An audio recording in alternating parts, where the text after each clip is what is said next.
창세기 2장 18절서부터 마지막 절까지, 창세기 2장 18절로 마지막 절까지 다 같이 한 목소리로 합독을 하도록 하겠습니다. 시작. 여호와 하나님이 가라사대 사람이 독천한 것이 좋지 못하니 내가 그를 위해 돕는 배필을 지으리라 하시니라.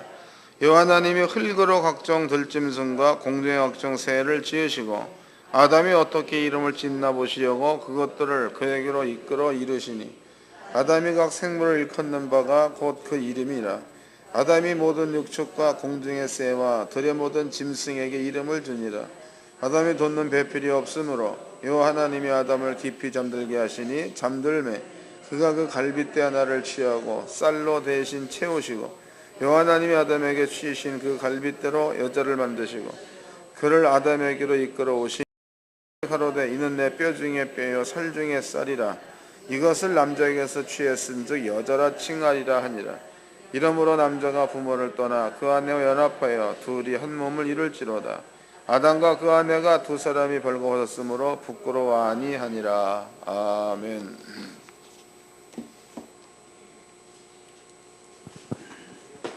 이번 시간에는 이제 남자와 여자에 관한 이야기를 조금 해 드려야 될 것 같습니다. 먼저 21절서부터 읽어드리겠습니다. 20절서부터 아담이 모든 육축과 공중의 새와 들의 모든 짐승에게 이름을 주니라. 아담이 돕는 배필이 없으므로 여호와 하나님이 아담을 깊이 잠들게 하시니 잠들매 그가 그 갈빗대 하나를 취하고 쌀로 대신 채우시고 여호와 하나님이 아담에게서 취하신 그 갈빗대로 여자를 만드시고 그를 아담에게로 이끌어 오시니 아담이 가로되 이는 내 뼈 중에 뼈요 살 중에 쌀이라. 이것을 남자에게서 취했은즉 여자라 칭하리라 하니라. 이러므로 남자가 부모를 떠나 그 아내와 연합하여 둘이 한 몸을 이룰지로다. 그랬습니다. 하나님께서 창세기 2장 말씀이에요. 먼저 아담 만드십니다. 아담. 이제 저번 시간에 우리가 시간대에 대한 공부를 했죠. 아담 만드시고 그 다음에 이제 아담을 만들 때에 하와입니다. 하와를 만드는 요 시간이 요 가운데에 하나님께서 동물을 동물을 만드시고 그 동물을 아담에게로 이끌어 옵니다. 그리고 아담이 어떻게 그 이름을 짓나 이렇게 이제 보신다라고 나와 있죠. 그다음에 이제 아담이 동물들의 이름을 전부 다 짓고 난 다음에 하와를 만들어 가지고 아담한테 줬다 이 말이에요. 그때 아담의 얘기가 이는 내 뼈 중에 뼈요 살 중에 살이라는 말을 썼습니다. 자, 우리는 여기에서 이제 아담이 동물들의 이름을 짓는 거야. 그 이름을 짓는 것을 한번 간단하게 살펴보도록 합시다. 19절입니다. 여호와 하나님이 흙으로 각종 들짐승과 공중의 각종 새를 지으시고 아담이 어떻게 이름을 짓나 보시려고 그것들을 그에게 이끌어 이르시니 아담이 각 생물을 일컫는 바가 곧 그의 이름이라 그랬습니다. 이것은 지구상에 있는 동물, 그 다음에 이제 새, 이런 종류입니다. 그 종류가 대략 34만 종이 된다고 얘기하죠. 34만 종. 이렇게 된다고 얘기합니다. 34만 종 맞나? 34만. 근데 이것이 34만 종이다면 이게 엄청난 숫자입니다. 결코 작은 숫자는 아니라는 거죠. 사람이 갖고 있는 머리야 머리. 그 머리로다가 자기가 부르는 그 이름이야. 그 이름을 짓는 데 있어서는요. 아무리 그 머리가 좋다고 해도 한 자리에서 한 100명 정도 이름을 지으면은 아마 없을 거네. 그 다음에 생각이 안 날 거다고. 그리고 이제 중복이 될 겁니다. 근데 성경대로라면 대략 이 엄청나게 많은 그러한 짐승의 이름들을 아담은 전부 다 지었다는 거죠. 그러니까 아담의 지혜가 사람이 갖고 있는 그 일반적인 지혜보다도 아담의 지혜는 이 사건 하나로 밀어본다고 해도 월등히 뛰어나다는 사실을 알 수 있다는 거예요. 월등히 뛰어난 겁니다. 그래서 우리는 그 하나님을 전지 그러죠. 전지. 또 하나님을 전능 그럽니다. 전지 전능. 하나님께서 아담을 만드실 적에 하나님의 형상의 모양대로 아담을 만드시고 그랬으니까 아담에게도 전지의 지혜가 있다는 거고 아담에게도 전능의 능력이 있다는 겁니다. 하나님께서 아담한테 주어진 전지와 전능, 하나님의 형상의 모양대로 성경대로라면 아담이 에덴 동산을 다스렸다 이렇게 이제 볼 수 있는 겁니다. 에덴 동산을 다스렸다. 또 한 가지 이제 그 아담이라는 사람은요, 에덴 동산을 다스렸을 때 아담은 전지와 전능을 갖고 있다는 거예요. 그리고 이제 창세기 3장을 보게 되면 아담한테 있었던 영생의 속에 있는 전지와 전능은 없어집니다. 그리고 아담이 이제 사망의 시간대 속으로 떨어지게 됩니다. 그러면 사망의 시간대 속에 떨어졌을 때에 전지의 분량이 자기가 볼 수 있는 시야의 수준으로 다 축소됐다는 거예요. 무슨 얘기인지 아시나? 좀 세부적으로 설명해 드리도록 하겠습니다. 우리는 이제 그 시간대를 배웠습니다. 에덴 동산도 배웠습니다. 원래 그 시간대 속에 있으면은 사람의 시간대 속에 있으면은 에덴은 동산이 될 수 없다는 거죠. 그러나 아담이 영생의 시간대 속에 있다면은 에덴은 동산이 될 수 있다는 거. 이거 이해하셨죠?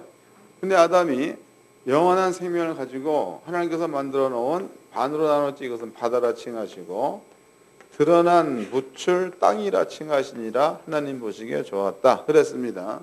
여기 이제 그 총 둘레가 학자들은 대략 그 4만 킬로 정도 된다고 얘기하죠. 4만 킬로, 3만 몇천 킬로라고 얘기합니다.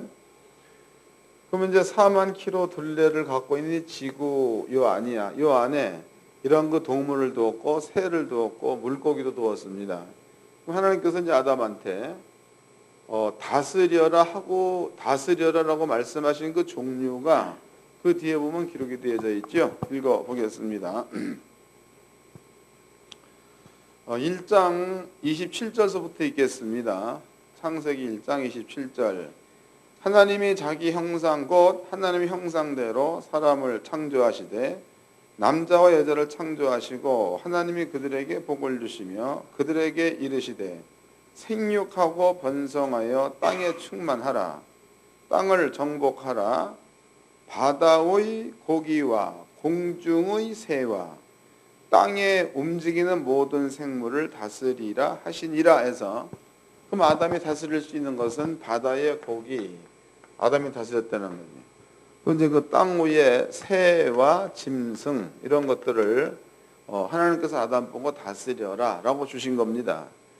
그럼 아담이라는 사람이 영원한 생명을 가지고 있을 때에는 에덴 동산 전체를 영원한 생명으로 다스릴 수 있었으니까 시간이 여기는 없는 데니까 바닷속에 있는 것들도 고래상어는 멀리 떨어져 있다고 치더라도 바닷속에 있는 물고기 역시도 시간이 없는 데 살았던 아담은요 바닷속의 고기의 생태도 알았다고 봐야 맞겠죠. 또 하늘을 나는 새들의 생태도 아담은 알았다는 얘기가 되겠고 땅에 있는 짐승들의 이야기도 아담은 알았다고 봐야 맞는 겁니다. 왜냐하면 시간이 없는 곳이기 때문에 여기서 여기를 자유자재로 다닐 수 있었기 때문에 충분히 알 수 있다는 거예요. 근데 반대로 이제 아담이라는 사람이 영생이 떠나가 버리고 사망이 찾아왔다. 사망이 찾아왔다. 이럴 경우에는 아담이 이제 바닷속에를 들어가려면은 지금으로 본다면 잠수해서 가야 되는 거. 잠수해서 가려면은 2분을 못 넘기죠. 1분도 오래 버티는 겁니다. 그런 것들에 대한 시간을 더 많이 두기 위해서 잠수함을 만들고 뭐 그럽니다. 그만큼 아담이 사망의 시간대로 떨어진 다음에는 아담이 보고 알 수 있는 시야가 이 넓은 데에서 요것만 보는 아주 시야가 좁은 데로 딱 아담이 떨어졌다는 거예요. 바꿔 얘기한다면 전지에서 한정적인 지식의 세계로 떨어졌다는 얘기가 되는 겁니다. 이게 이제 아담의 변화다고, 변화. 그럼 하나님께서 아담한테, 아담아, 내가 너한테 새와 짐승과 고기 이런 것들을 다스려라 이걸 주셨습니다.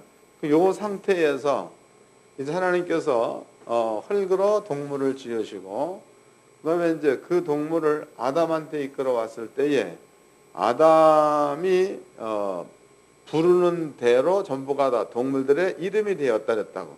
그러면 그때 지어준 아담의 지혜의 세계는요.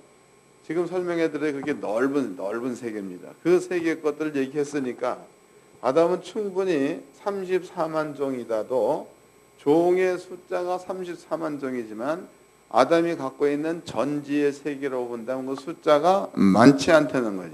그러므로 가능하다는 거예요. 근데 만약에 아담이 전지 한 자리에서 지식이 한정되어 있는 요 세계로 떨어졌을 당시에는 아담은 이런 그 이름을 지을 수가 없다는 거죠. 이해되신 거죠? 이것 기억해 놓으세요. 자, 그 다음에 에베소서입니다. 에베소서 5장입니다.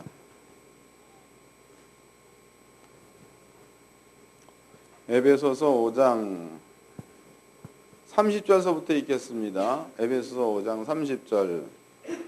우리는 그 몸의 지체임이니라. 그러므로 사람이 부모를 떠나 그 아내와 합하여 그 둘이 한 육체가 될지니. 32절.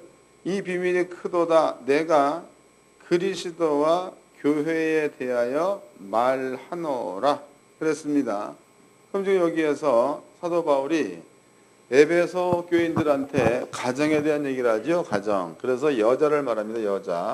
여자를 말하고 또 이제 남자를 말합니다. 여자를 말하고 남자를 말할 때 여자 너희들은 남편을 대할 때에 죽게 하듯 하라 이렇게 얘기했죠. 또 남자들한테는 너희들은 여자를 대할 때에 예수가 자기의 목숨을 십자가에 죽이신 것처럼 아내를 사랑하라 이런 얘기를 합니다. 이 얘기가 끝나고 나는 그 다음에 쓰고 있는 말이 여기에다 대고 창세기 2장에 있는 이야기를 인용을 한다고. 창세기 2장 읽어보겠습니다. 31절입니다. 이러므로 사람이 부모를 떠나 그 아내와 합하여 그 둘이 한 육체가 될지니 그랬으니까 창세기 2장의 이야기를 인용한 겁니다. 그 다음에 32절 이 비밀이 크도다 내가 그리스도와 교회에 대해 말하노라. 이 비밀이 크다는 거다. 이 비밀이 크다. 이 비밀이 크다. 비밀 그랬습니다. 그 다음에 쓰고 있는 말이 이 비밀은 뭐냐. 이 비밀은 그리스도와 그 다음에 교회야. 교회에 관해서 얘기하고자 지금 이 얘기를 했다. 이런 얘기를 합니다. 그럼 이제 이 얘기가 우리는 한번 생각해 볼 필요성이 있는 거죠. 성경에서 돕는다. 그 돕는 그 말은요. 그러니까 창세기 2장에서 하나님께서 하와를 지으십니다. 그 하와를 지으실 때에 하나님이 하신 말씀이 있습니다. 아담을 돕는 배필. 그러니까 하와가 만들어진 것은요. 아담을 도우라고 만들어진 거지 아담을 끌고 가라고 만든 게 아니라는 거예요. 그럼 여기서 이제 돕는다 그 얘기에 대해서 구체적으로 이게 뭐냐 이런 말이 성경에는 없습니다. 그냥 아담을 돕는 배필로만 나와 있지 돕는다가 뭐냐. 그럼 이것을 그냥 그 우리나라의 그 국어 사전으로 본다면은 돕다는 그 말은 옆에서 이것저것을 편리하게 이렇게 만들어주는 역할 이런 것들을 돕는다라고 한다면 돕는다. 근데 성경에서 여자에 관한 이야기야. 현숙한 여인.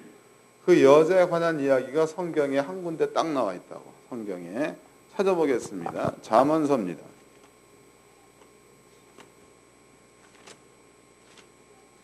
잠언서 마지막 장입니다. 31장 10절서부터 읽겠습니다. 잠언서 31장 10절 누가 현숙한 여인을 찾아왔겠느냐? 그 값은 진주보다 더하니라. 잠언서 31장 10절. 누가 현숙한 여인을 찾아왔겠느냐? 그 값은 진주보다 더하니라. 이런 자의 남편의 마음은 그를 믿나니 산업이 핍절치 아니하겠으며 이러한 자는 살아있는 동안에 그 남편에게 선을 행하고 악을 행하지 아니하느니라. 그러니까 현숙한 여인은 남편에게 선을 행하는 여자가 현숙한 여인이래. 악을 행치 않는 여자가 현숙한 여인이다. 그 다음에 13절. 그는 그러면 현숙한 여인은 양털과 쌈을 구하여 부지런히 손으로 일하며 상고의 배와 같아서 먼 데서 양식을 가져오며 밤이 새기 전에 일어나서 그 집 사람에게 식물을 나눠주며 여종에게 이 일을 정하여 맡기며 밭을 간품하며 사며 그 손으로 번 것을 가지고 포도원을 심으며 힘으로 허리를 묶으며 그 팔을 강하게 하며 자기의 무역하는 것이 이로운 줄을 깨닫고 밤에 등불을 끄지 아니하고 손으로 손뭉치를 들고 손가락으로 가락을 잡으며 그는 간곤한 자에게 손을 펴며 궁핍한 자를 위하여 손을 내밀며 그 집 사람들은 다 홍색 옷을 입었으므로 눈이 와도 그는 집사람을 위하여 두려워하지 아니하며 그는 자기를 위하여 아름다운 반석을 지으며 세마포와 자색 옷을 입으며 그 남편은 그 땅의 장로로 더불어 썩문에 앉으며 사람의 아는 바가 되며 그는 배로 옷을 지어 팔며 띠를 만들어 상고에게 맡기며 능력과 존귀로 옷을 삼고 후일에 웃으며 입을 열어 지혜를 베풀며 그 혀로 인애의 법을 말하며 그 집안 일을 보살피고 게을리 얻은 양식을 먹지 아니하나니 그 자식들은 일어나 살해하고 그 남편은 칭찬하기를 덕행 있는 여자가 많으나 그대는 여러 여자보다 뛰어난다 하느니라.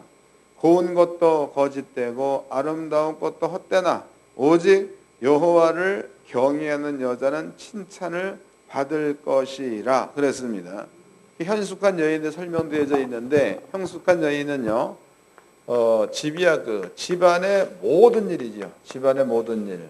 그 모든 일들을 현숙한 여인은 이걸 전부 다 안 되는 거야. 그래서 아침에 일어나서 종들이죠. 종들한테 오늘 할 일들을 맡기고 또 이제 집안의 그 활물견 아니면 살물견 이런 것들을 잘 정하여 그때그때마다 사고 팔기를 게을리하지 아니하고 또 이제 소득이 오면 그것으로 포도원을 심다 얘기는 포도밭이 늙은다는 거죠. 그러면 이제 그 여자의 남편이야. 그 남편은요, 성 안에서 장로들과 논대, 장로들과 서로 대화하며, 그리고 하나님의 법을 논하며, 그 다음에 사람들한테 가르치는 일을 하고, 이런 일들을 전부 다 할 수 있도록 뒷받침해 주는 여자, 그 여자가 현숙한 여자다. 즉 그런 여자가 그 남편을 돕는 자라는 거죠. 그 뒤에 마지막 절에 기록되어 있기를 하나님을 경외하는 여자가 현숙한 여자다. 이래 나와 있습니다. 읽어보겠습니다. 30절입니다. 고운 것도 거짓되고 아름다운 것도 헛되나 오직 여호와를 경외하는 여자는 칭찬을 받을 것 그랬습니다. 현숙한 여자는 하나님을 경외하는 자, 이 자가 현숙한 여인이다. 이렇게 이제 결론을 내리고 있습니다. 때문에 성경 안에서 돕는다. 여기에 대해서 구체적으로 설명되어진 데는요. 잠언서 마지막 장 31장 여기 밖에는 없습니다. 잠언 31장 밖에는. 그래서 남편을 돕는 현숙한 여자는 이런 일들을 해가지고 남편으로 존귀한 관을 쓰게 만들어주는 그러한 여자가 현숙한 여인이요 남편을 돕는 자다. 이렇게 나와 있습니다.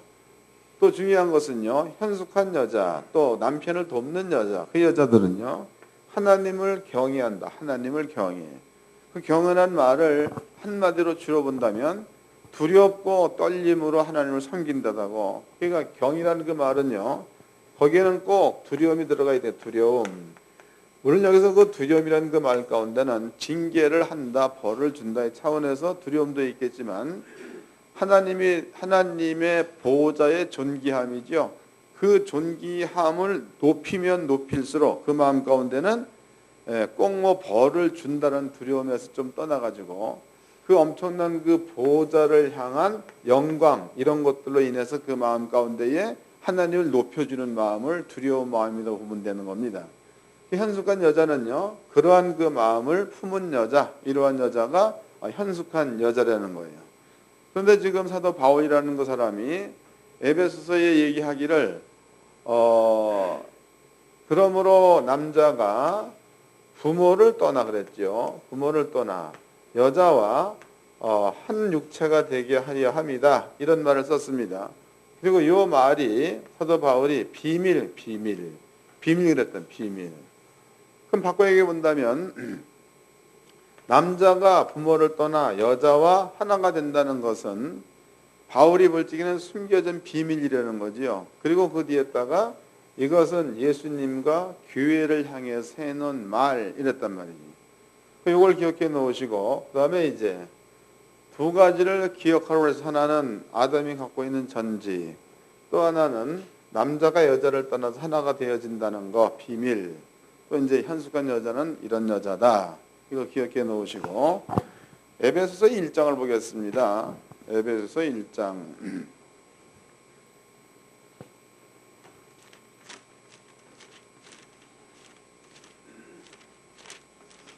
1장 3절서부터 읽겠습니다. 에베소 1장 3절 찬송하리로다 하나님 곧 우리 주 예수 그리스도의 아버지께서 그리스도 안에서 하늘에 속한 모든 신령한 복을 우리에게 복주시되 4절 그 창세 전에 그리스도 안에서 우리를 택하사 우리로 사랑 안에서 그 앞에서 거룩하고 흠이 없게 하시려고 그랬습니다. 그럼 여기서 이제 창세 전이라는 말이 나옵니다. 창세 전이라는 그 말은요, 천지가 창조되어지기 이전을 뜻합니다. 창세 전 그리스도, 창세 전에 하나님은 먼저 예수를 하나님께서는 먼저 예수님을 통해서 뭔가 계획해 놓으셨다 이런 뜻이는 때문에 창세 전에 하나님께서는 예수 안에서 뭔가를 하나님께서 세워놓으신 계획이 있다는 겁니다. 그러면 창세 전 그랬으니까는요, 하나님의 아들 예수님께서는 창세 전에 존재했던 자가 되는 거고, 창세 후에 나타난 사람들은 성도가 되는 겁니다. 사람들이 되는 거예요. 하나님께서는 창세 전에 예수를 하나님께서 준비해 놓으시고, 그 예수를 통해서 무언가 하나님께서 세워놓은 뜻이 있다는 거지. 이것을 바울은 얘기하기를 창세 전에 그리스도 예수 안에서 우리를 택하사 우리한테 하나님께만 있는 신령한 복을 나누어 주기 위해서 예수를 택했다 이런 말을 썼습니다. 다시 읽어보겠습니다.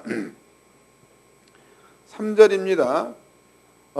찬송하리로다 하나님 곧 우리 주 예수 그리스도의 아버지께서 그리스도 안에서 하늘에 속한 모든 신령한 복으로 우리에게 복 주시되, 신령한 복으로 우리에게 복 주시되 곧 그리스도 예수 안에서 이런 말을 썼다 이 말이에요. 그러니까 하나님께서는요, 예수를 택한 것은 왜냐?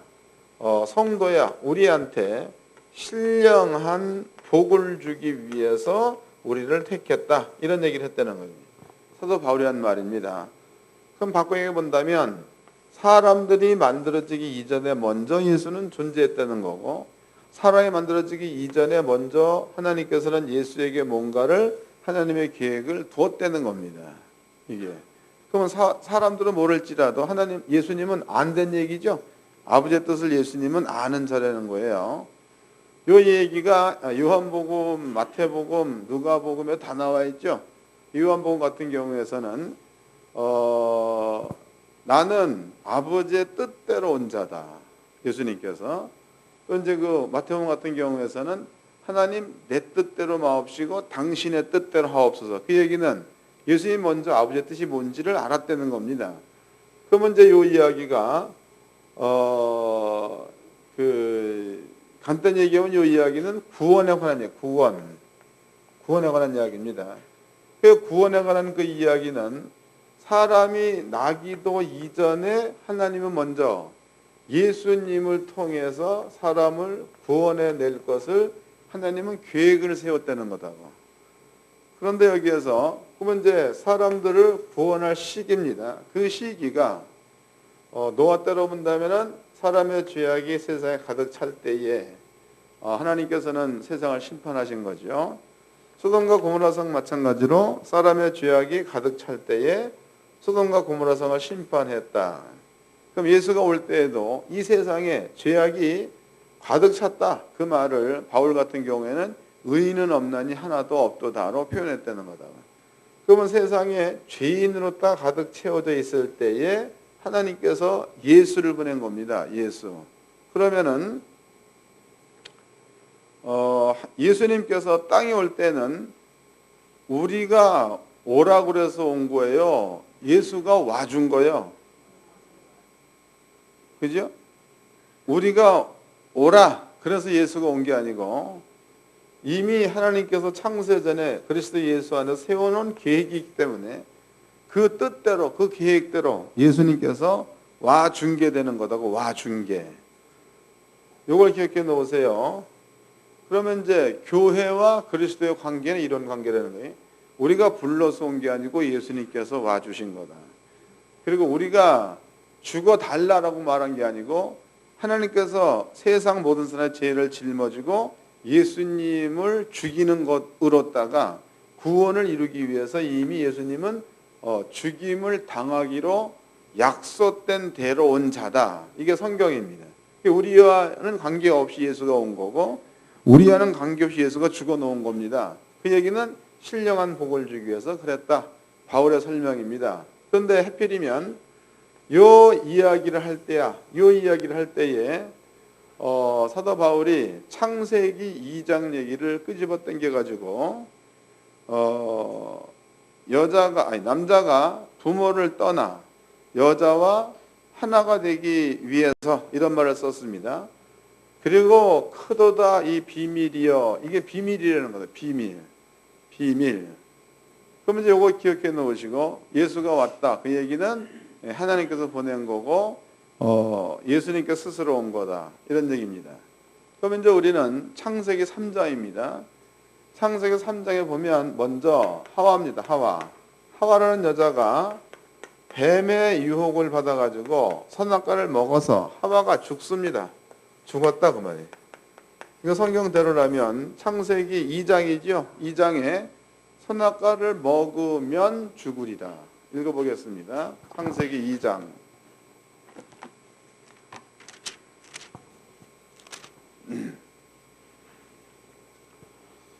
2장 16절부터 읽겠습니다. 창세기 2장 16절. 여호와 하나님이 그 사람에게 명하여 가라사대 동산 각종 나무의 실과는 네가 임의로 먹되 선악을 알게 한 나무의 실과는 먹지 말라. 내가 먹는 날에는 정령 죽으리라 그랬습니다. 먹는 날에는 정령 죽으리라. 그러면 선악과를 먹으면 하나님께서 죽는다 그랬다고. 먹으면 죽는다. 그럼 죽는다는 그 말은 아담으로 미뤄본다면 전지에서 전지하지 못한 자리로 옮겨가는 것을 죽음이라고 한다고. 그러면 이제 하나님께서 하와에게도 하나님의 형상의 모양대로 우리가 사람을 만들자 그랬으니까 아담 만들고 하와 만들었을 당시에 하와 역시도 아담과 똑같은 생명, 하와도 영생을 가졌다는 겁니다. 그런데 지금 뱀의 유혹을 받아서 하와가 선악과를 먹었다. 선악과. 하나님의 법이야. 하나님의 법은 선악과를 먹으면 죽는다 그랬으니까 하와가 선악과를 먹자마자 하와는 죽었겠죠. 법이 그러니까 하나님께서 아담한테 선악과를 먹으면 죽는다 그랬습니다. 그 죽음의 세계라는 게 다른 말로 설명해 본다면은 전지에서 전지하지 못한 세계로다가 옮겨가는 것을 죽음이라고 한다고. 그러면 이제 아담이 만들어지고 그 다음에 하와가 만들어졌습니다. 그럼 아담과 하와는 동일하게 전지의 지혜 속에서 살았던 자라는 거지. 근데 하와가 먼저 뱀의 유혹을 받아가지고 선악과를 먹었습니다. 그럼 선악과를 먹으면 아담아 이따 안 먹었다고. 안 먹었으면 하와는 전지의 자리에서 떠나서 전지하지 못한 사망의 자리였다가 법이니까 사망의 자리였다가 옮겨간 상태가 되는 거고, 아직까지도 아담은 전지한 자리에 있는 자가 되는 겁니다. 그러면 눈입니다. 눈. 볼 수 있는 눈이나 생각할 지혜는요. 전지한 자리에 있는 자는 사망 가운데 있는 자가 보이겠죠. 이거 보이게 돼 있는 겁니다. 그럼 아담이라는 사람이 하와가 선악과를 먹었습니다. 먹자마자 하와에게는 죽음이 찾아왔다 이 말이에요. 그러면 죽음이 찾아온 그 상태를 아담이 전지한 것으로 보았을 때는 아담은 영생하는 자요, 하와는 죽은 자니까 아담이 볼 적에는 죽었다는 것을 알 수 있다는 거지. 아담은 죽었다 알 수 있는 겁니다. 그럼 아담은 선악과를 먹으면 죽으리라를 아담은 눈으로 본 거다고. 그럼 아담이 선악과를 또 먹겠어요? 그 정도라면 아담이 선악과를 먹을 수 있겠냐고. 여러분 같으면 안 먹겠죠? 차이가 엄청나는데, 전지와 한정된 지식은 차이가 무지 나는 겁니다. 근데 아담이 보는 관점에서 하와가 그 모양이 돼버렸다. 그럼 아담은 선악과를 절대로 안 먹을 거네. 근데 하와가 아담한테 선악과를 권면합니다. 선악과 먹어라. 권면하죠, 아담한테. 그랬더니 아담이 하와가 주는 선악과를 받아 먹습니다. 그 얘기는 하와가 유혹해서 먹은 거예요, 아담이 먹어준 거예요. 이해되지요? 하와가 유혹을 해서 먹은 게 아니고 아담이 먹어줬다는 거다고. 이해되셨나요? 그럼 이제 아까 읽어봤던 에베소서입니다. 그 얘기를 한번 정리 좀 해보도록 하자고. 그 에베소서를 쓰고 있는 바울이 크도다 비밀이요, 그리고 이것은 예수님과 교회에 관한 이야기다 이렇게 얘기해 놓고 창세기 2장 말씀을 인용을 했다는 거다. 그럼 예수님과 교회에 관한 이야기도 보니까 땅에 있는 사람들을 구원해 내기 위해서 하나님은 창세전에 예수로 계획을 세워놨대. 계획. 그리고 이제 사람의 생각과 관계없이 하나님께서 예수를 땅에 보냈다는 거죠. 이것을 예수님으로만 본다면은 예수님께서 땅에 온 거요, 스스로. 스스로 십자가에 죽기 위해서 왔다는 얘기다고. 그 얘기를 지금 사도 바울이 끄집어 당겨가지고 여기에다가 인용하고 있는 거니까. 그럼 이제 구약 성경도 우리가 이 관점에서 한번 살펴보았더니 아담, 하와가 먼저 죽은 자입니다. 아담은 살아있는 자다 이 말이에요. 그러면 산 자는 전지를 갖고 있는 것, 전지. 죽은 자는 이미 죽었기 때문에 전지가 없는 겁니다. 그 상태에서 아담이 하와를 볼 때에는 하와가 죽었다는 것을 아담은 안 되는 거지. 그럼 저도 선악과를 먹으면 저렇게 된다는 거다고. 그럼 그런 것들을 뻔히 알면서 아담이 선악과 먹을 이유가 없는 거죠. 그런데 아담은 하와가 건네준 선악과를 먹습니다. 그 얘기는 스스로 먹었다는 의미가 되는 거지, 하와가 주어서 먹었다는 뜻이 아니라고. 이해되신 거죠? 다시 읽어보겠습니다. 이제 19절입니다. 19절. 여호와 하나님이 흙으로 각종 들짐승과 공중의 각종 새를 지으시고 아담이 어떻게 이름을 짓나 보시려고 그것을 그에게로 이끌어 이르시니 아담이 각 생물을 일컫는 바가 곧 그 이름이라. 아담이 모든 육축과 공중의 새와 들의 모든 짐승에게 이름을 주니라.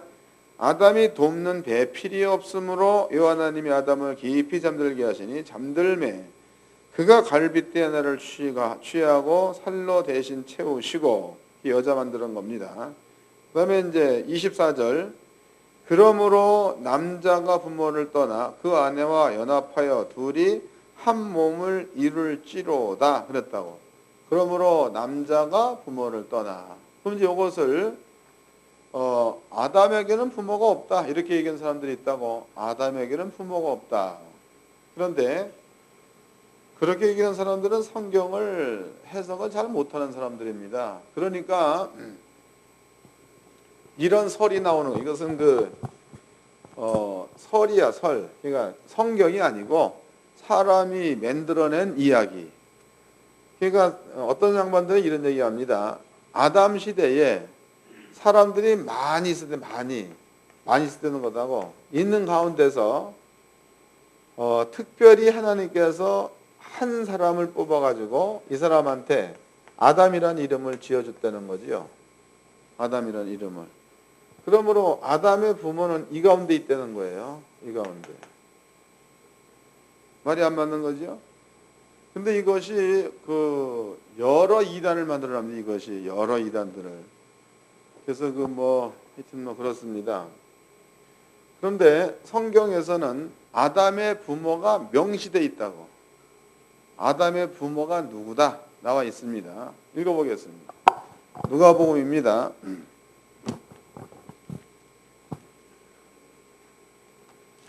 누가복음 2장을 보겠습니다. 3장 23절서부터 읽겠습니다. 누가복음 3장 23절 예수께서 가르침을 시작할 때에 30세쯤 되시니라. 사람이 아는 대로 요셉의 아들이니 요셉의 이상은 엘리요 그랬으니까 요셉의 부모는 엘리라는 거죠. 요셉의 아버지는 엘리다 그 말이요. 그 다음에 예수의 아버지는 요셉이라는 거죠. 맞는 거예요. 다시 읽어보겠습니다. 이제는 그냥 읽어내리갈게요. 23절입니다. 누가복음 3장 23절 예수께서 가르치심을 시작할 때에 30세쯤 되시니 사람들이 아는 대로 요셉의 아들이니 요셉의 이상은 요셉의 아버지는 헬리요 그 이상은 맏다시요 헬리의 아버지는 맏다시요 그 이상은 레위요 맏다스의 아버지는 레위요 그 이상은 멜기요 레위의 아버지는 멜기 이 말이다. 계속적으로 아버지 윗대를 자꾸 이렇게 짚어나가죠. 넘어가가지고 36절입니다. 36절 그 이상은 가이난이요 그 이상은 아박사시요 그 이상은 셈이요 그 이상은 노아요 그 이상은 네멕이요 그 이상은 무드셀라요 그 이상은 에녹이요 그 이상은 야렛이요 그 이상은 마할랄렐이요 그 이상은 가이난이요 그 이상은 에노스요 그 이상은 셋이요 그 이상은 아담이요 그 이상은 하나님이시니. 그럼 아담의 아버지는 누가 되는 거예요? 하나님이 아담의 아버지가 되는 거겠죠.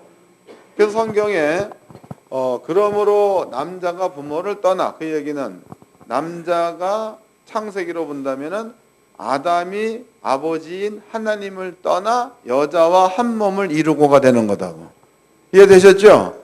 그래서 여기에서 이제 하나님께서 아담 만드십니다. 아담 만드시고 그다음에 이제 하와를 지으셨습니다. 그러면 이제 하나님께서 말씀해 놓으시기를 남자가 부모를 떠나 그랬다고. 부모를 떠나. 그러면 이제 창세기로 본다면은 아담이 하나님을 떠나서 여자와 한 몸을 이룬다 그랬다고. 여자와 한 몸을 이룬다. 그러면 하나님께서 하와를 지어가 아담한테 왔을 적에 아담이 깜짝 놀라죠. 아, 이게 뭐냐 이게. 이는 내 뼈 중에 뼈요 내 살 중에 살이로다. 그러므로 그 이름을 여자라고 불러야 되겠다. 이 여자가 되는 겁니다. 그 다음에 이제 생명이라는 말을 주고 있죠. 여자 이름은 하와다. 이렇게 이제 기록하고 있습니다. 그럼 아담이라는 사람이 여자가 만들어졌을 때에 그때에 아담은 이미 하나님에게서 떠나서 하와에게로 간 상태가 되는 거다. 그럼 이제 하와라는 여자가 하나님과 아담, 얘가 하나님과 자기 신랑 아담으로부터 영원히 만날 수 없는 자리로 가버렸어. 영원히 만날 수 없는 자리로. 근데 하나님께서는 남자가 부모를 떠나 여자와 한 몸을 이루라 그랬으니까 하와 만들기 전에 이미 그 생각을 아버지는 했다는 이야기죠. 이해가 되셔요? 하와 만들기 이전에 아버지 이미 그 생각 하셨다는 거다고. 그러면 이제 그 말씀대로라면 남자가 아버지를 떠나 여자와 하나가 되려면 하와가 건네주는 선악과를 먹어야지만이 하나 될 수 있다는 거다고. 하나. 그래서 아담이 선악과를 먹고 하와가 하나가 돼버립니다. 그 뒤에 하나님께서 아담과 하와한테 가죽옷을 주어서 입혀주지요. 그 얘기는 너네들이 사망 가운데 떨어졌지만 때가 되어지면 다시 너네들을 내나눴다가 올리겠다는 의도가 숨어있는 거다 말이에요. 이해되신 거죠? 그래서 아담과 하와를 사도 바울 같은 경우는 하나의 예표로 예표. 그러니까 그리스도와 예수님과 교회에 관한 이야기로 사도 바울은 풀고 있다는 거다고. 그럼 이제 성경대로라면 이런 겁니다. 그 다음에 이제 아까 우리는 그 현숙한 여인에 대해서 읽어봤습니다. 현숙한 여인. 그러면 성경에서 현숙한 여인은 여인 그랬죠. 현숙한 여인은 남편을 돕는 자. 성경대로라면 돕는 배필. 그럼 그 현숙한 여인이 남자를 돕는데 그 남편으로 하여금 하나님의 말씀이죠. 그 말씀. 혹은 그 장로들과 떠들려는 거야. 장로들과. 이런 얘기를 했단 말이에요. 이것을 이제 예수님과 우리로 본다면요. 우리의 신랑은 예수가 되는 거겠죠. 우리는 예수의 신부가 되는 겁니다. 또 성경에서도 이런 이야기를 해놓은 데가 있습니다. 이 얘기는 계시록에 나와 있는 겁니다. 계시록. 그런데 예레미야서를 보도록 합시다. 예레미야서 34장을 보겠습니다. 거기에 이제 그 예레미야 하나님께서 예레미야를 통하여 우리한테 한 말이 있습니다. 34장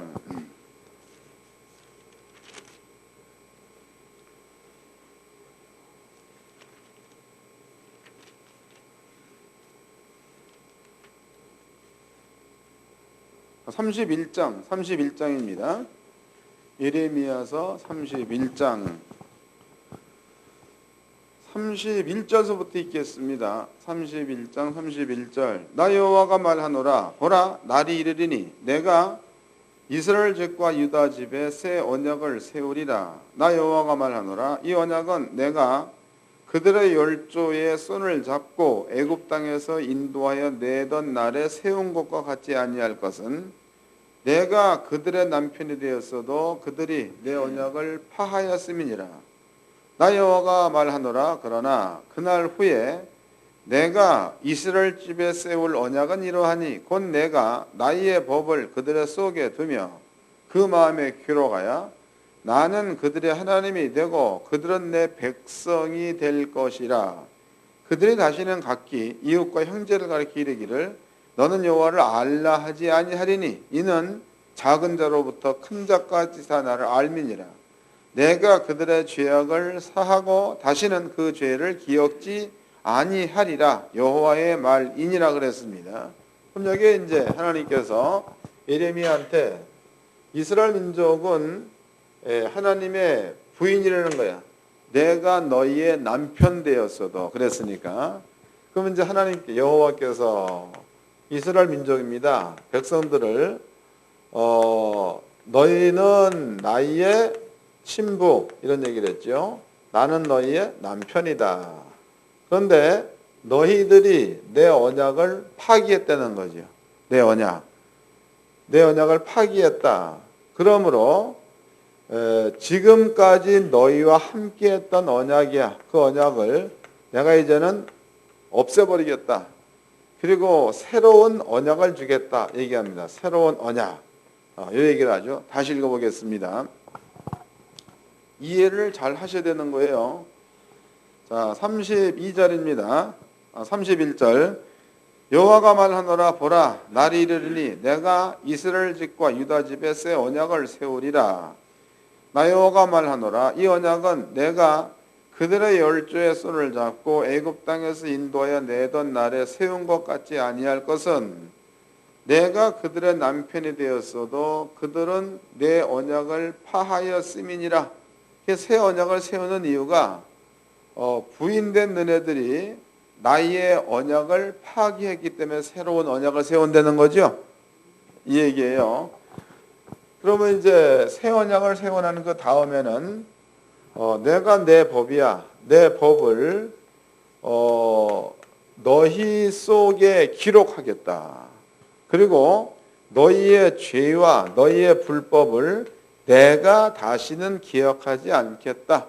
이게 새 언약이라는 거다고. 그럼 이제 여기에서 신부되었던 사람들이 하나님과 맺은 언약을 파기해 버렸으니까 이것으로 인해서 아버지가 새 언약을 세운다 그랬습니다. 새 언약. 그러면 새 언약을 세운다는 얘기는 너네들이 내 언약을 파기하고 떠났다는 거죠.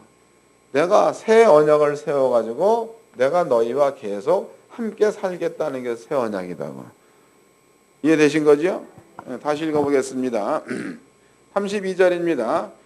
나 여호와가 말하노라. 이 언약은 내가 그들의 열주의 손을 잡고 애굽 땅에서 인도하여 내던 날에 세운 것과 같지 아니할 것은 내가 그들의 남편이 되었어도 그들이 내 언약을 파하였음이니라.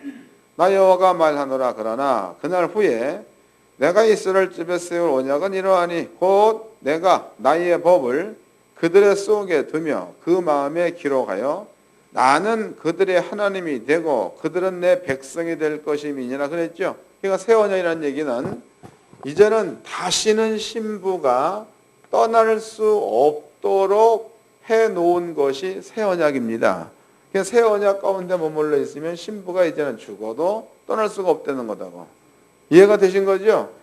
그러면 이제 우리가 이 이야기를 창세기 2장으로 밀어본다고, 창세기 2장과 3장으로 밀어본다고 그래도 하나님이 처음 주었던 언약은 선악과를 먹지 말라야. 그런데 부인된 하와가 선악과를 먹었죠. 그럼 거기까지는 옛 언약을 파괴하게 되는 겁니다. 새 언약은 뭐냐면 아담이 하와가 건네준 선악과를 먹어서 아담도 죽은 거죠. 그 다음에 하나님께서 아담과 하와를 다시 가죽옷을 지어서 입혀서 구원의 반열에 세워놓은 게 새 언약이 되는 거다. 예수님과 우리의 관계입니다. 우리는 죄입니다. 죄로 인해 가지고 하나님과 함께할 수가 없다 이 말이에요. 근데 예수 하나님께서 예수를 땅에 보내가지고 우리의 모든 죄를 없애버리고 하나님과 우리가 함께할 수 있도록 만들어 놓으신 것, 이것이 새 언약이 되는 겁니다. 그다음에 이렇게 돼가지고 새 언약 가운데 들어와 있는 자, 또 예수님의 신부로서 등록된 자, 이러한 자들은요 하나님의 손 악에서 빠져나갈 방법이 없는 거예요. 이제 이해되시나요? 읽어보겠습니다. 히브리서입니다. 똑같은 이야기입니다. 히브리서 10장을 보겠습니다. 10장 15절서부터 읽겠습니다. 히브리서 10장 15절.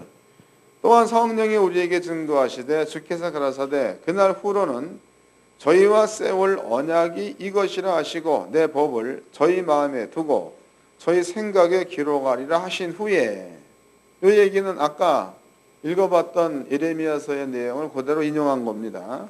17절. 또 저희 죄와 저희 불법을 내가 다시 기억지 아니하리라 하셨으니 이것을 사하셨은즉 다시 죄를 위하여 제사 드릴 것이 없느니라. 그 두 번의 십자가는 없다는 거다고.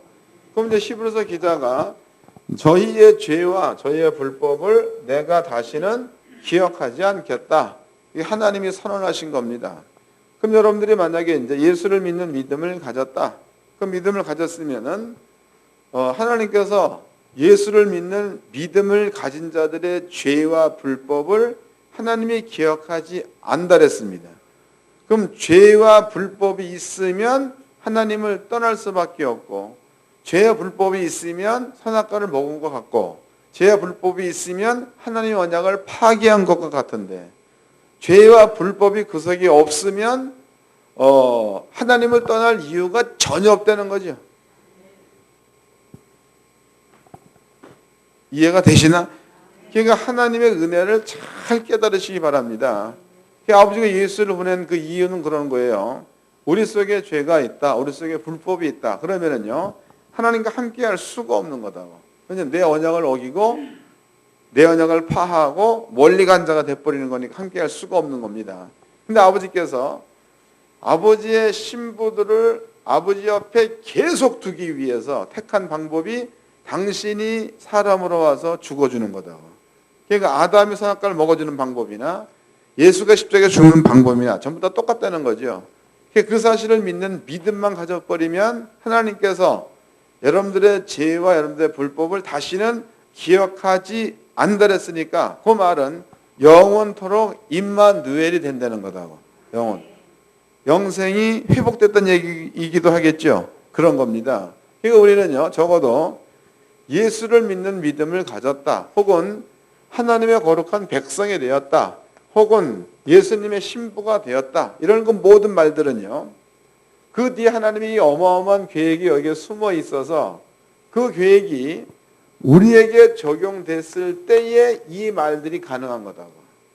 그 계획이 적용되지 않는 상태에서는 이 말은 전부 다 무효입니다. 무효. 아무 짝도 쓸모없는 말이에요. 여러분들이 창세기 2장의 여자를 만들 때에 이것으로 미뤄봤을 때에 우리는 거기에서 이미 하나님의 계획을 알 수 있는 거고, 또 이제 사도 바울 역시도 예수님과 교회 관계를 창세기 2장의 말을 인용을 해서 설명해내고 있는 거고, 또 이제 자문사 같은 현숙한 여인 남자를 돕는 자라는 겁니다. 그럼 여러분들이 땅에서 이제 예수의 신랑이 된 게 틀림이 없다 그러면은요, 땅에서 그 일을 해야 되겠죠.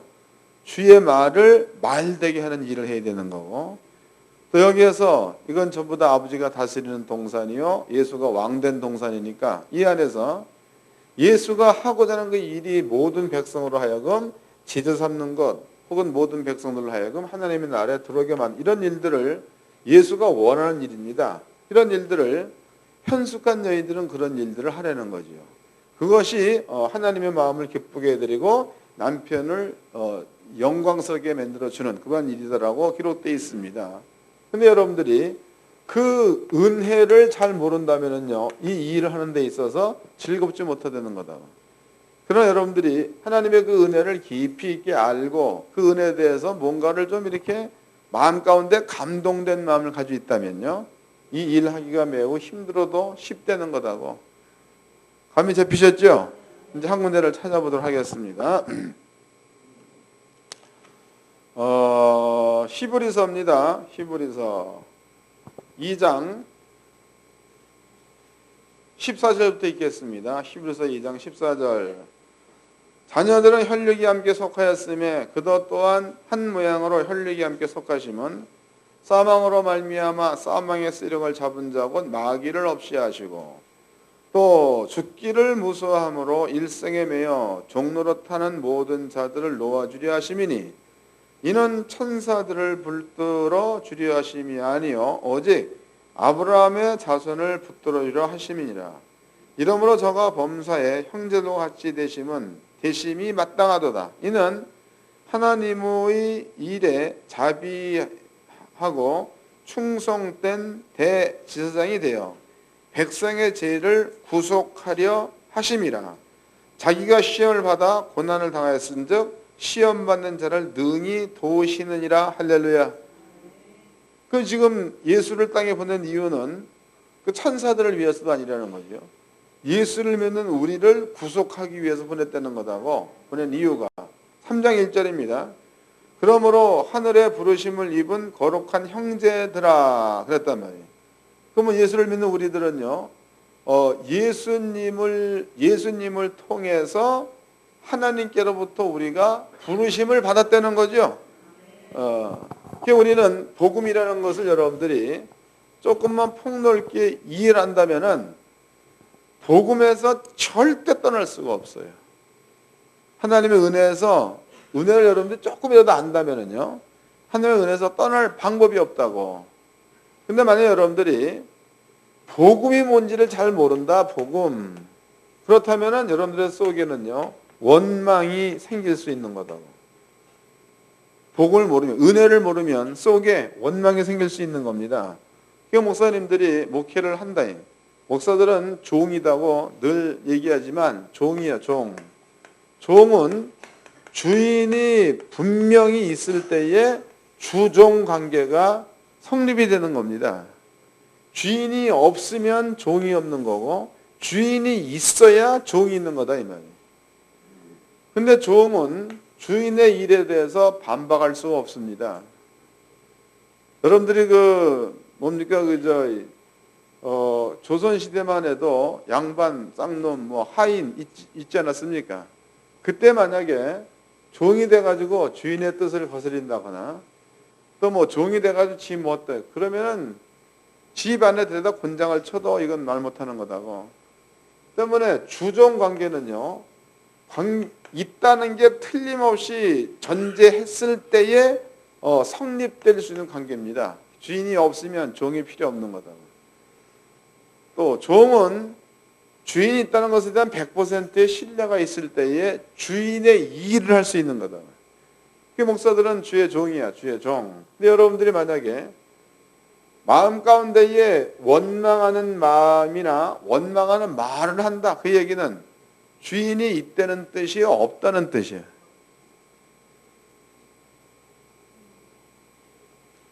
얼마나 이게 무서운 생각들이냐고. 그래서 제가 이제 가끔 이렇게 목사님과 대화를 쭉 해보면요. 현재 하고 있는 목회 일이 지겨운 거예요. 하고 있는 목회 일이 아주 그냥 넌덜머리 나는 거다고. 근데 지금 그렇게 말할 처지가 못 되는 겁니다. 만약에 여러분들이 주의 종의 일을 하다가, 교회를 하다가, 병이 들어가지고, 이건 죽지도 않고 살지도 못하고 그러고 있다 쳐보자고.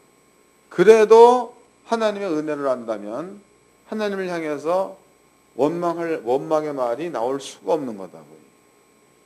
하나님의 존재도 틀림없이 안다면. 성경에 욥을 보세요.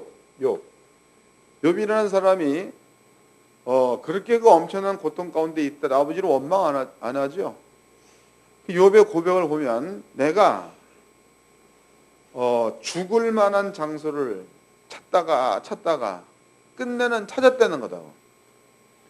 그래서 이제는 나는 이제 쉬어야 되겠다. 그래서 그 죽을 만한 자리에 자기의 몸을 누워버리면은 하나님이 또 그놈의 목숨을 연장시킨다는 거죠. 그 성경은 죽음을 찾으려고 힘써 찾아보았는데도 그 죽음이 자기를 떠난다는 얘기는 그래도 욥은 아버지 원망 안 합니다. 왜 그런 거예요? 신에 대한 존재가 100% 인정되니까 그 말을 할 수 없는 겁니다. 바울 같은 경우도 마찬가지죠. 바울도 성경에 40에 하나 감한 태장을 5번 맞고 그럼 원망한 말을 해야 되는 거다.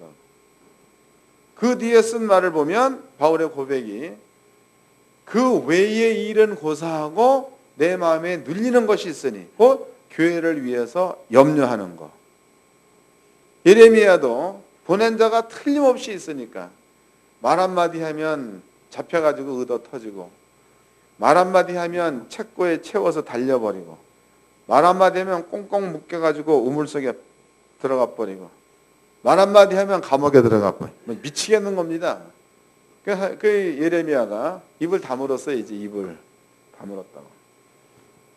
다물고 있으면은 속에 불 붙는 듯하야. 그 속에 불 붙는 그 말은 신에 대한 존재가 틀림이 없이 있는 거고 그 신이 자기 형제야 유다나 이스라엘 땅을 멸망시켜버리겠다라고 그 신이 얘기한 거다고. 멸망. 근데 그 멸망이 오면 자기 형제나 자기의 자매나 자기의 왕이 그 엄청난 저주와 진노 가운데 들어갈 게 너무나 뻔한 거지요. 그런 것들을 뻔히 보고도 의도 터지는 게 힘들어가지고 입을 다물면 그러면 틀림없이 그 일이 이루어질 것이 너무나 확실하니까 또 입을 열게 되는 거 또 말을 하고 나면 또 잡혀가지고 또 터지는 거지. 예레미야 같은 경우에도 그런 일로 인해 가지고 애가를 보면 눈물이 하도 흘러가지고 눈이 진물로 떼는 거야. 그 이유는 전쟁의 소리를 듣고도 준비하지 않는 이스라엘 민족을 보고 너무나 안타까워가지고 눈물 흘렸다. 그런 날은 있다고. 근데 걷다 대고 바람이 힘얼던 어느 날, 그 어느 날 밤에 떨어지는 낙엽처럼 나는 태어났다고. 가엾은 어머니 왜 나를 낳으셨나요? 이런 선자가 한 명도 없어, 한 명. 근데 오늘날 주의 종들의 입에는 이런 말들이 많이 나오죠. 네? 아버지 차라리 나를 잡수시오. 안 한다고 하니까 하라고 해가지고 했더니 맨날 밥이나 굶게 만들고. 도대체 교회 부흥은 지랄나게 한다고. 어쩌라는 거냐고 말이지. 아프긴 또 이렇게 아프냐고 말이지. 그냥 못 살겠다고. 그냥 속에 원망이 그냥 아주 채워져 있어, 꽉 채워져 있어가지고. 예? 하나님을 향해서만 그걸 갖다 품으면 괜찮은데. 뻑하면은 마누라한테, 뻑하면은 신랑한테, 뻑하면은 성도들한테, 뻑하면 원망하고. 근데 여러분들이 이런 하와가 주어진 선악과를 아담은 알면서 먹었다는 거죠. 왜 그런가 하면 자기 마누라기 때문에. 우리를 위해서 예수님은 알면서도 십자가에 죽어줬대. 왜냐하면 우리 때문에. 당신의 신부들 때문에. 우리가 그 은혜를 알면 현숙한 여인으로서 여호와를 경외하는 자리에 여러분들은 머물러 있어야지만이 그게 정상이에요. 그게 정상. 여러분들이 이제 주의를 하다가 못하겠다. 그러면은 하지 마셔. 그거 힘써서 하려고 애쓰지 말고 또 물어보다가 또 보니까 하지 말라고 그러니까. 그럼 하나님께서 하나님의 사명을 감당하지 못했다고 또 벌 주면 어떡하냐고 이렇게 질문해. 처음부터 하나님의 존재도 불신한 사람인데 뭔 벌을 받아? 있어야지. 뭔가 좀 관계성이 정리가 되어져 있어야 벌을 받든지 말든지 하지. 이상한 얘기 하지 말고 하기 싫으면 하지 마세요. 하기 싫으면. 만약에 주의 종이 틀림이 없다고 판단되어지는 자기 스스로가 믿어진다면 여러분들이 은혜와 감사로 하세요. 그리고 어려운 일을 했다고 해도 바울 같은 경우에는 그래도 나는 게 눈물밖에 없어. 사도 바울은. 이제 찾아보도록 합시다.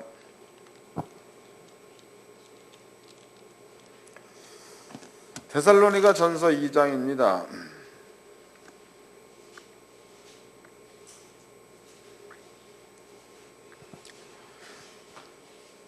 데살로니가 전서 2장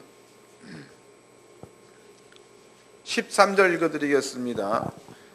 이러므로 우리가 하나님께 쉬지 않고 감사함은 너희가 우리에게 들은 바 하나님의 말씀을 받을 때에 사람의 말로 하지 아니하고 하나님의 말씀으로 받음이니 참 진실로 그러하다. 이 말씀이 또한 너희 믿는 자 속에서 역사하느니라. 사도 바울이 복음을 증거할 때 그 말씀 자체가 성도의 심령 가운데서 역사하는 말이에요. 역사하는 말. 이 말은 큰 일을 하는 말이라는 거죠. 그 다음에 이제 사도행전도 보겠습니다. 20장 30절서부터 읽겠습니다. 또한 너희 중에서도 제자들을 끌어 자기들을 쫓게 하려고 어그러진 말을 하는 사람들이 일어난 줄 내가 아노니 그러므로 너희가 일깨어 내가 3년이나 밤낮 쉬지 않고 눈물로 각 사람을 훈계하던 것을 기억하라. 사도 바울은 복음을 증거할 적에 눈물로 전했대. 눈물로. 또 이제 고린도 후서도 보도록 하겠습니다. 고린도 후서 11장이죠.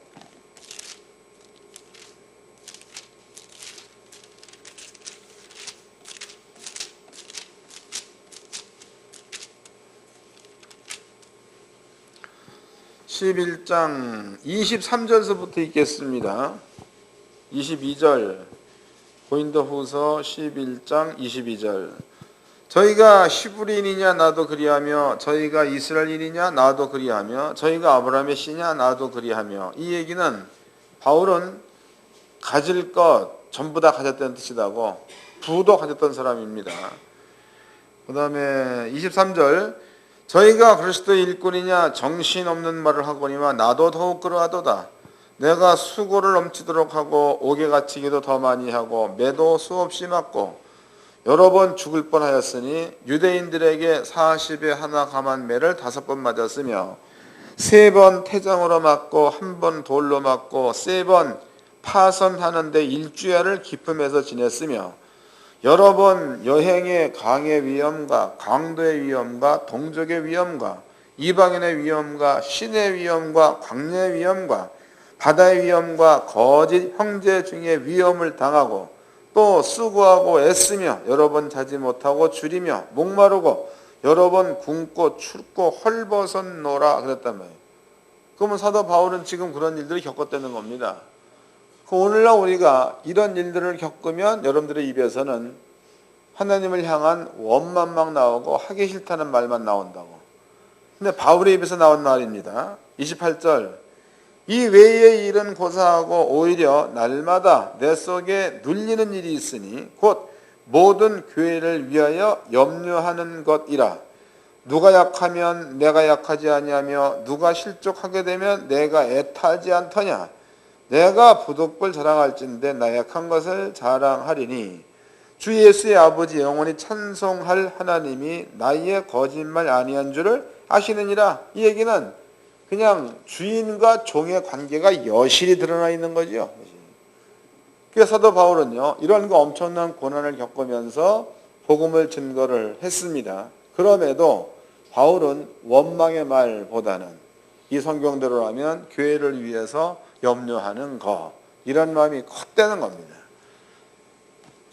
우리 영근 목사님들은요, 이런 그리스도 예수의 마음, 즉 바울의 마음과 똑같은 마음을 품으시고 하나님의 은혜를 좀 더 깊이 있게 깨달아서 감사로 주어진 일들을 감당하시기를 주의 이름으로 축원합니다. 옆 사람과 인사 좀 합시다.